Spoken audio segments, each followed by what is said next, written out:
Assalamualaikum warahmatullahi wabarakatuh. Kembali dengan channel saya, yaitu di Wio Channel. Pada kesempatan kali ini saya ditemani dengan saudara Bang Sam yang akan bercerita tentang pengalamannya mengenai pengalaman mistisnya saat dulu. Nah, sekarang dia ingin menceritakan kepada kita semua untuk berbagi informasi, berbagi pengalaman.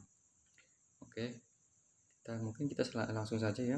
Kita tanya ke Bang Sam, bagaimana cerita mistis yang pernah dialami. Ya, Assalamualaikum warahmatullahi wabarakatuh. Saya sebagai narasumber sekaligus saksi tentang waktu dulu ada keponakan saya yang menjadi korban mau ditumbalin ke pesugihan. Nah, awal muala saya dikasih tahu sama bibi saya itu suruh datang ke rumah, dan ternyata keponakan saya itu lagi sakit. Dan sakitnya itu tidak wajar. Beliau 1 bulan betul-betul tidak makan, tidak mau minum, dan selalu seperti halusinasi, kayak seperti itu ada gangguan gaib.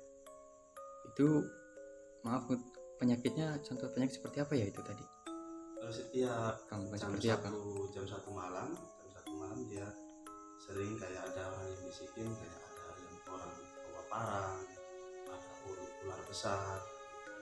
Oh, sering ditakut-takutin seperti itu ya? Iya.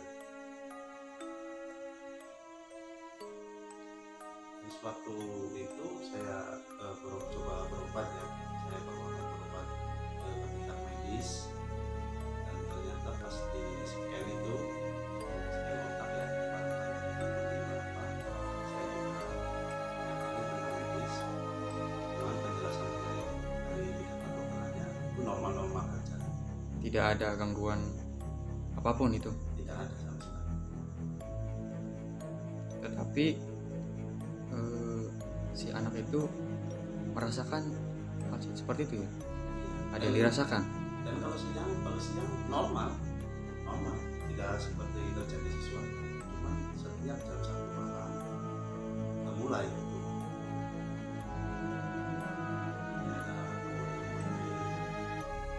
Oh, gangguan itunya hanya malam saja kah atau setiap malam?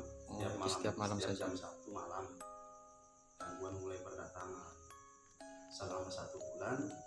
Dan saya coba berunding sama pihak keluarganya, mengambil jalur alternatif, mencoba mendatangi paranormal ataupun tabib. Itu saya bawa. Nah, terjadi pas saya bawa ke tabib itu, ternyata sebagian sukma ponakan saya itu sudah ada yang bawa. oh, udah diambil oleh makhluk gaib gitu ya? Nah, selama 1 bulan pengobatan itu, setiap malam, setiap hari, setiap malam, setiap itu ya saya dampingin sebagai saudara yang terdekat lah. Saya dampingin,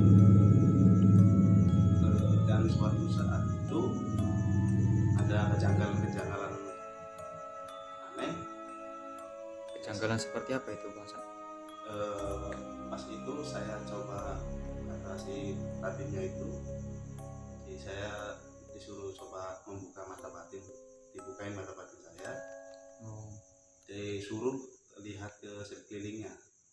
Mata batin Bang Sam dibuka oleh oleh tabib itu. Dan ya saya kaget pas saya dibuka mata batin saya sama tabib itu tersebut. Maaf ya, soalnya saya nggak bisa menyebutkan nama tabibnya siapa, soal profesi nih. Oh iya. Profesi keluarga. Pas saya udah dibuka mata batinnya itu, saya lihat di sekeliling ponakan saya itu seperti ada yang megang tangan. dua sosok makhluk halus ya. Yang satu berbentuk ular setengah manusia, dan yang satunya seperti kalau cerita-cerita yang dulu kayak babi gombel. Dua sosok yang memegang tangan ya. Dalam ponakan saya tersebut.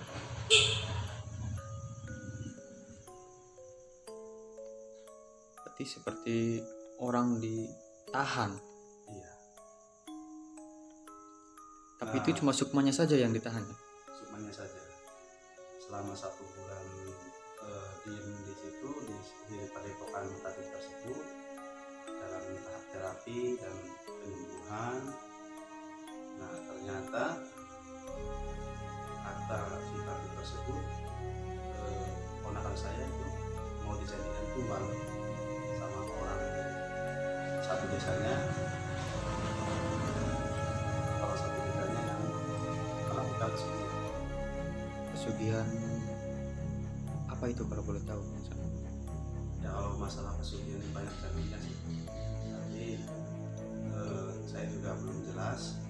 Tapi itu pesugihan apa yang jelas itu mau jadi tumbal. Asal mula keponakan Bang Sam yang ingin dijadikan tumbal itu akibatnya atau gara-garanya kenapa dulu? Jadi begini, pas 1 bulan itu saya menjalankan itu pengobatan di tabib itu. Iya. Dan alhamdulillah ada titik terang ya, ada hasil, walaupun itu cuman berapa menit gitu. Dan si tabib tersebut mencoba menarik sukma keponakan saya itu dan dimasukkan ke jasad orang lain sebagai mediator. Sebab apa enggak dimasukin ke jasad ponakan saya? Sebab jasadnya itu sedang keadaan di rangkaian. Jadi menarik korin ataupun si sukma ponakan saya. Oke. Dan dia bercerita awal mulanya ponakan saya itu pergi jalan-jalan camping sama teman-temannya di daerah Banten gitu. Oh ini asal mula bisa dijadikan calon dijadikan tumbal, asal mulanya seperti bagaimana? Awal mulanya gini, si ponakan saya tersebut itu emang ponakan mantu ya, ponakan mantu. Jadi beliau sudah tidak ada ibu, sudah tidak ada bapak juga. Akhirnya si anak tersebut diasuh sama bibi saya. Suatu saat dia pergi ke daerah Banten sama teman-temannya untuk acara camping ataupun hiking, saya tidak tahu ya. Pas pulangnya itu dia nginep di rumah temannya itu yang punya toko nginep, dan dia sudah akrab sama keluarga temannya itu, dan dia dipercaya sama yang punya toko tersebut suruh tunggu rumah selagi pemilik rumah tersebut itu sedang pergi melakukan ziarah ataupun apa pas malam Jumat Kliwonnya. Dan keponakan saya itu pas di rumah dia waktu sukmanya diambil lagi coba dipinjam itu bercerita tentang apa masalah bisa terjadi begini, Penyebabnya ya. penyebabnya. Dan dia cerita asal mualanya itu pas di rumah itu yang punya toko dia aslinya dilarang memasuki sebuah kamar, satu kamar itu dilarang, nggak boleh masuk ke situ. Dan dia penasaran seperti ada aktivitas katanya, kata ponakan saya ini yang lagi yang dimasuki ke orang lain itu, seperti ada aktivitas di dalam ruangan tersebut. Dia penasaran, dia mencoba masuk ke kamar tersebut. Nah pas dia masuk kamar tersebut dia kaget, ternyata di kamar itu yang dikhususkan mungkin sama pihak yang punya rumah, di dalamnya ada banyak sesajen, ada kepala kambing mentah gitu. Ponakan ponakan saya itu ya alhamdulillah pernah di ini pondok juga, dia tahu agama lah, ya, dia pikir itu muslim, jadi seluruh sesaji apa dilempar lempiran semua sama dia. Oke Bang Sam, gini, kalau yang saya tangkap di dalam rumah teman, berarti ya di dalam rumah teman ya, Iya. orang tua teman itu melakukan pesugihan ya, Mungkin bisa jadi. bisa jadi seperti itu. Ada ruangan yang dikhususkan oleh keluarga tersebut tidak boleh dibuka oleh orang lain, Ya. Kan khusus anaknya ya, sendiri juga tidak boleh. ruangan khusus untuk mereka orang tuanya mungkin ya. Dan keponakan Bang Sam ini mungkin merasa penasaran Ya. dengan yang di dalam ruangan khusus itu, Ruangan tersebut. karena mendengar sesuatu ya, Ya, ada seperti ada kegaduhan di dalam. ya ada kegiatan di dalamnya. Jadi keponakan itu memaksa memasuki ruangan tersebut. Dan yang dilihat di dalam ternyata ada sesajen yang itu baru atau udah lama? Baru itu. Baru Ditaruh di situ. Kan waktu kata ponakan saya itu pas dia disuruh nginep sama temannya, pas malam seperti itu suruh nemenin temannya. Cuman ya anak yang punya rumah di situ dia tidur pulas, tertidur pulas dia. Jadi temannya, anak yang punya rumah tidur pulas. Dan dia mencoba memberanikan diri melihat, mungkin penasaran dia Ya, karena penasaran ya. Masuk di dalam ruangan tersebut. Nah ternyata dia kaget. Dia marahnya gini, nama almarhum kedua orang tuanya tersebut ada di dalam satu buah kotak kayu yang di atasnya itu ada kayak tulisan Jawa. Pas dia buka dalamnya itu ada kayak semacam kulit binatang atau kulit apa menurut beliau seperti kulit, dan tertulis nama kedua orang tuanya termasuk dirinya. Jadi Sudah ada catatan. keponakan Bang Sam ini melihat ada kotak dan membuka kotak tersebut, ada tulisan nama-nama orang. Korban yang ini diincar.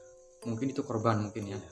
Dan di dalam kotak tersebut terdapat nama kedua orang tua keponakan Bang Sam, Iya. dan dirinya juga. Bukan hanya kedua orang tua ponakan saya juga, banyak nama-nama lainnya sudah tertulis di situ dan ada tanggal-tanggalnya. Dan yang terjadi itu ya kematiannya nggak wajar semua. Berarti semacam daftar nama Iya. calon yang akan Ya. ditinggalkan Ada yang mungkin. di situ tertulis nama, dia mempunyai utang kepada ibu rumah tersebut nominal sekian, dan selang berapa bulan meninggal dengan cara tidak wajar. Pas di situ si ponakan saya tersebut yang dimasuki ke jasad orang lain ya, sebagai mediator, dia menangis ditanya seperti apa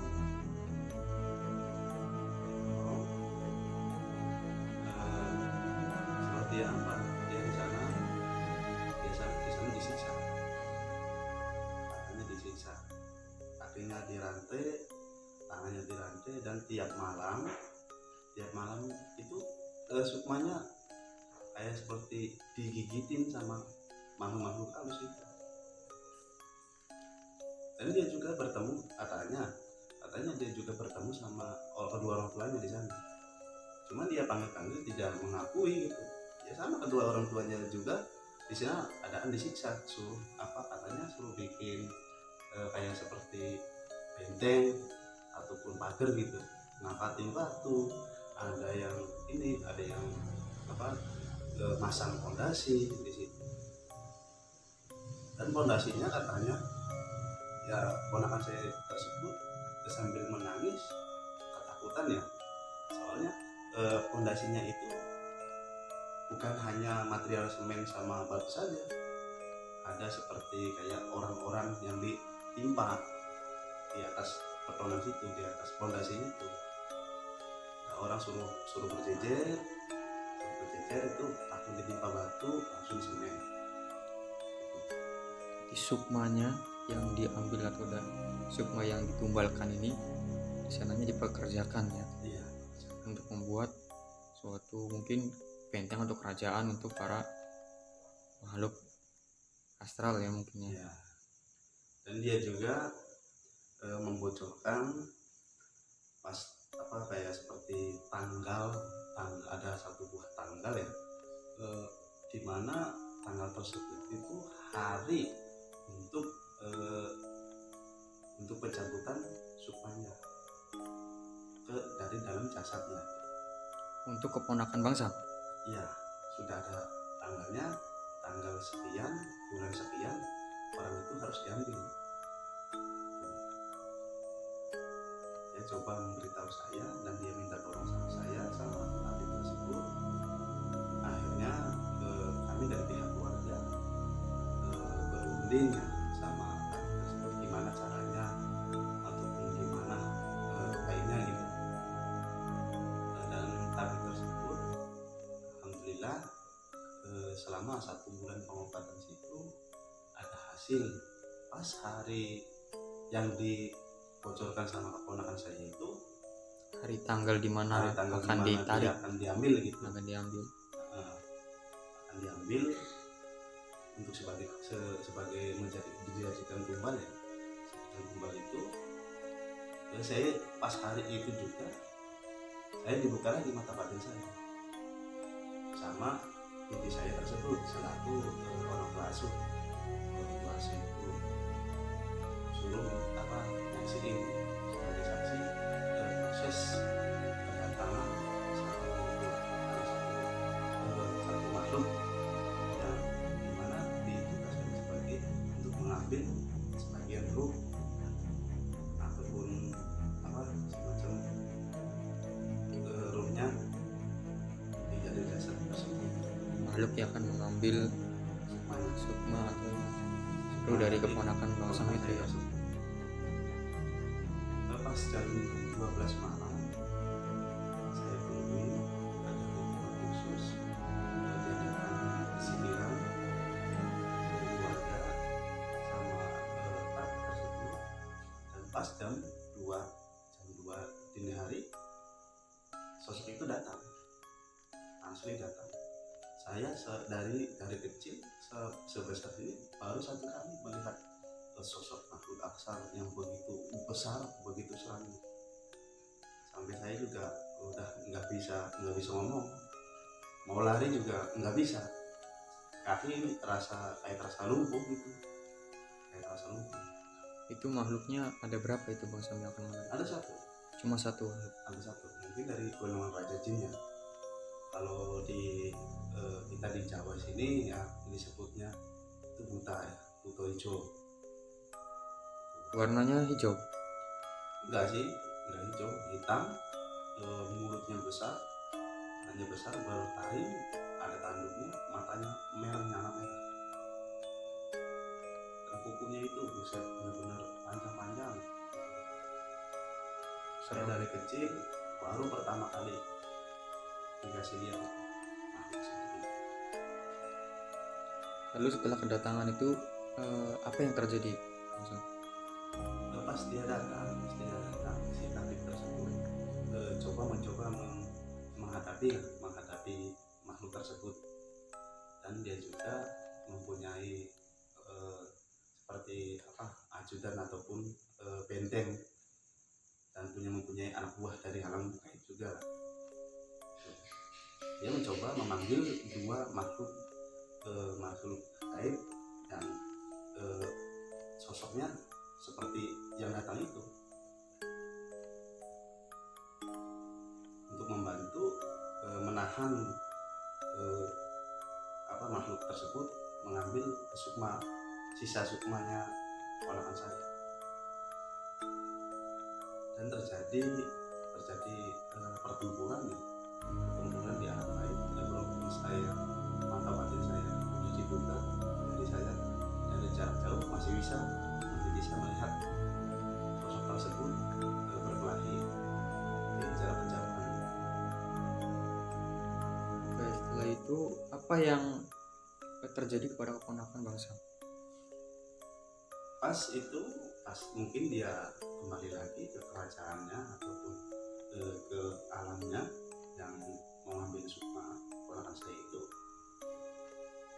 Dari situ ada perubahan juga kepada keponakan saya.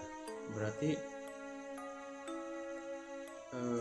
si arwah atau itu kodenya nggak jadi diambil oleh makhluk yang Jadi untuk masalah arwah ya, kalau arwah itu makhluk gaib, tidak bisa mengambil apapun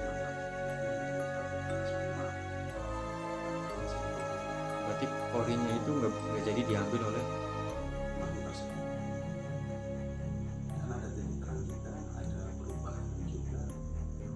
Satu hari setelah kejadian itu, keponakan saya itu sadar, cuman masih keadaan dia bingung, nggak bisa ngomong, nggak bisa bercerita, seperti orang kebingungan aja gitu. Dan untuk malam keduanya, saya ingat malam Kamis tanggal 18 sekitar bulan Mei itu, malam keduanya saya ditugaskan, berhubung di keluarga kami saya yang sebagai saudara tertua dan saya satu-satunya laki-laki di situ. Dan saya ditugaskan pada malam keduanya dari tadi tersebut melakukan zikiran bareng Habib. Cuma saya dikasih tahu saya mau coba katanya, saya mencoba membawa saya ke alam sana, ke kerajaan sana, ke kerajaan di mana makhluk itu mengerangkeng ataupun mengurung sukma ponakan saya untuk mencarinya. Dan kata tabib tersebut bila mana ada satu sosok apa aja itu, atau hewan ataupun sosok manusia kayak seperti manusia gitu, yang mau ikut sama kamu bawa, tapi kamu jangan coba-coba untuk bicara. Dan saya melakukan sama tabib tersebut, melakukan apa seperti kayak ruko sukmo ya, sukma saya ngikut ke sukmanya Habib tersebut. Pas di sana saya tidak menemukan keponakan saya. Yang saya hanya temukan ada seekor kambing kecil yang selalu itu memutar-mutar sekeliling saya. Dia mencoba untuk ikut, dan kata tersebut berhubung di alam sana nggak boleh bicara, dia cuma kasih kode tangan suruh bawa. Nah, saya ngerti. Nah, saya ikat kambing itu, saya bawa pulang menuju kayak ada sebuah pintu itu bercahaya putih. Saya diajak masuk ke situ, dan saya beberapa selang kemudian saya juga tersadar, dan keponakan saya juga tersadar juga. Mungkin sosok kambing itu adalah saya pikir mungkin sosok kambing itu adalah sukma dari ponakan saya. Oh iya, maaf Bang Sam, tadi saya lupa bertanya, keponakan Bang Sam ini laki-laki atau perempuan? Laki-laki. Setelah perjalanan Robo Sukma tadi, keponakan Bang Sam tersadar. Dan bagaimana keadaannya Bang Sam? Keadaannya pas dia tersadar itu, dia menangis haru, yang bisa juga badannya, dan dia juga bercerita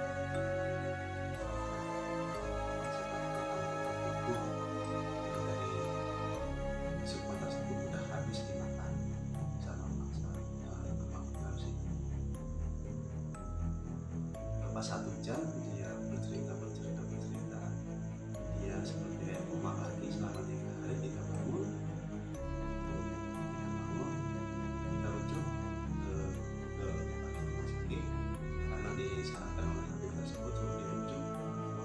fisik 1 bulan, bayangkan 1 bulan kalau makan nasi keluar nanti, makan itu makan minum keluar nanti, itu dalam 1 bulan itu Selama 1 bulan dia tidak bisa pak, dia hanya terbaring lemas di kasur. Cuman kalau ada makhluk halusnya datang, dia 10 orang juga nggak bisa ngejar. Pas dia kalau mau kabur, dia coba melakukan berapa kali mencoba mau bunuh diri ya, seperti dia mau terjun ke sungai, lari ke jalan raya. Cuma ada warga yang sudah tahu sejarah dia, sudah tahu dia lagi sakit itu, dan warga tersebut melakukan pengejaran untuk menangkap ponakan saya itu. Kalau tidak ada gangguan makhluk gaib, dia nggak bisa bangun, lemas. Tapi kalau dia makhluk gaibnya masuk ke jasad ponakan saya, 10 orang nggak bisa mengejar dia. setelah itu keponakan Bang Sam sampai saat ini keadaannya gimana? Nah saat ini pas itu saya bawa rumah sakit untuk diinfus, dan dia udah mulai pulih, udah mulai seger, udah mulai mau makan sedikit-sedikit, mau minum. Cuman ada efek sampingnya, sebagian ingatan dia hilang. Jadi kayak seperti anak umur 5 tahun. Bahkan ponakan saya itu berumur 27 tahun. Tapi sekarang pas kejadian itu tingkah lakunya, cara berpikirnya kayak seperti anak 5 tahun. Dan ini real terjadi. Saya juga dari dulunya saya nggak percaya tentang adanya kesulitan. Pas ada kejadian kepada ponakan saya, sekarang baru percaya kalau kesulitan itu ada tahap-tahapannya, mulai dari ada yang pinjam ke orang tersebut, ntar besoknya ditagih ataupun diambil sukmanya, ada juga yang dikasih makanan sama orang yang melakukan kesulitan itu, terus tiba-tiba meninggal. Itu mungkin cara-caranya ya. Cara-caranya banyak. Kemungkinan cara-cara dalam menumbalkan seseorang itu seperti itu ya. Dan alhamdulillah saya juga mendapatkan sebuah pelajaran dari kasus ponakan saya itu, di mana ada saya sedikit tahu lah tentang tahapan-tahapan kesulitan, mulai diambil namanya, terus eksekusinya tanggal berapa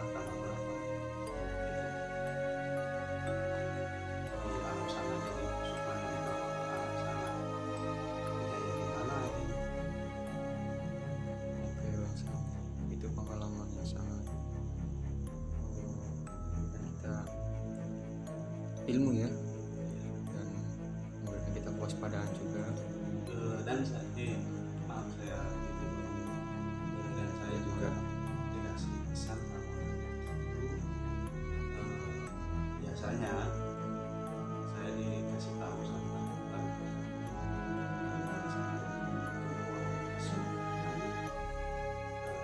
mengambil ataupun melakukan targetnya pas jam 1 malam dan jam 6 sore. Target. Itu target maksudnya di jam seperti itu, di jam segitu untuk apa itu? Target seperti apa maksudnya? Biasanya kalau ada yang orang mau pinjam uang pas jam-jam segitu, ataupun minta makanan ataupun apa, pas kalau jam ada orang datang jam 6 sore pinjam uang, dia kasih. Dan itu namanya udah dimasukin ke daftar target yang mau ditumbalkan. Kalau yang ditumbalkan, nama itu dimasukkan ke daftarnya ya.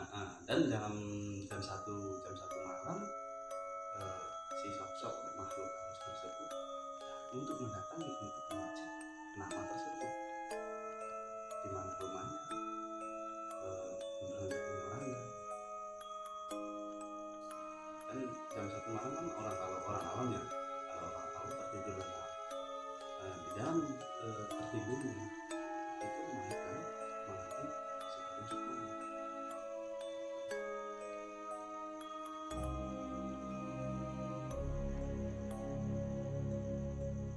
Oke Bang Sam, terima kasih. Dan saya mau bertanya satu lagi. Berarti keadaan keponakan Bang Sam saat ini kalau boleh dikatakan agak terganggu ya mungkin ya, Agak terganggu. ingatannya ya, karena seharusnya sudah berumur 27 tahun ya tadi ya, Iya. tapi pemikirannya seperti anak kecil. Anak umur 5 tahun. Sampai saat ini masih Bang Sam seperti itu. Sampai saat ini masih.